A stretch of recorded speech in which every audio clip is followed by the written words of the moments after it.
Pohon berukuran besar yang tumbang di kawasan Jalan Jenderal Sudirman, Rabu, tanggal 23 Maret tahun 2022, pagi ternyata pernah ditabrak truk kontainer. Sehingga kondisi pohon sudah tidak stabil akibat benturan keras saat tabrakan.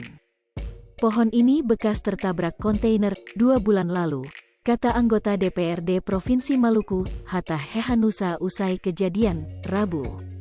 Lanjutnya, pasca tabrakan, dirinya pun sudah menyampaikan kejadian itu kepada pemerintah Kota Ambon. Agar pohon tersebut serta pohon lainnya yang berpotensi roboh segera ditebang untuk menghindari kejadian yang tidak diinginkan. Namun, tidak ditanggapi dari pemerintah kota dengan alasan area Jalan Jenderal Sudirman ada dalam tanggung jawab Balai Jalan Nasional. Selain itu, pemerintah kota juga meminta ganti rugi untuk setiap pohon yang akan ditebang, sehingga menjadi persoalan baru. Dia menyangkan itu, lantaran keberadaan pohon tua cukup banyak dan rawan tumbang. Merupakan tanggung jawab Balai Jalan Nasional, namun ketika ditebang, Dinas Lingkungan Hidup Kota juga minta ganti rugi.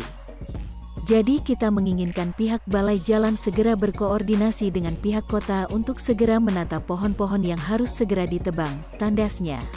Pohon berukuran besar yang tumbang di kawasan Jalan Jenderal Sudirman, Rabu, tanggal 23 Maret tahun 2022, pagi ternyata pernah ditabrak truk kontainer.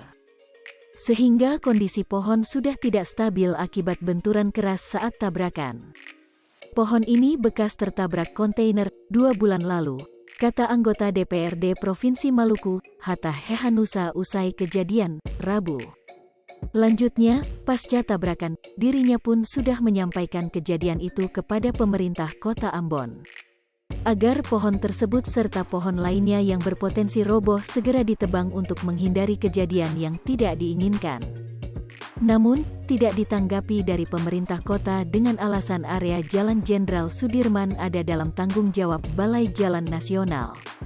Selain itu, pemerintah kota juga meminta ganti rugi untuk setiap pohon yang akan ditebang, sehingga menjadi persoalan baru. Dia menyangkan itu, lantaran keberadaan pohon tua cukup banyak dan rawan tumbang.